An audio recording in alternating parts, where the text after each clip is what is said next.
Stephen Michael Chemnitsky, 39 tahun, kembali berulah.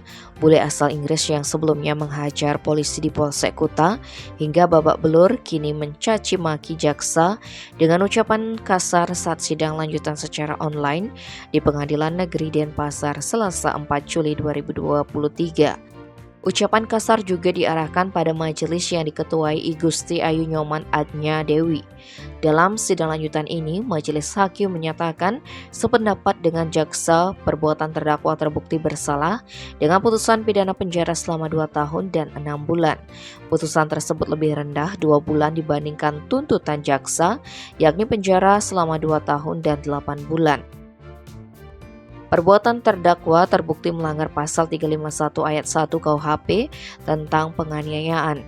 Kendati putusan lebih ringan, terdakwa tidak mau terima, dia langsung ajukan banding karena menurutnya tidak adil.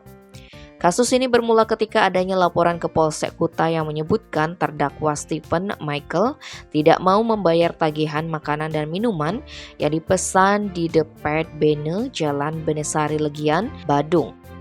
Dari laporan ini, Stephen lantas diamankan petugas ke Polsek Kuta. Diduga akibat pengaruh minuman beralkohol, Stephen malah berteriak-teriak minta dipulangkan namun ditenangkan petugas di ruang penyidik reskrim. Sesaat kemudian, petugas dibuat repot lagi lantaran Stephen berdiri di pintu ruangan penyidik sambil berteriak-teriak minta dipulangkan. Dikarenakan situasi sudah tidak kondusif, petugas bertindak tegas. Stephen dimasukkan ke dalam sel oleh korban Adi Waluyo. Apesnya saat korban Adi Waluyo membuka pintu sel, Stephen langsung menyundul wajah korban menggunakan kepalanya.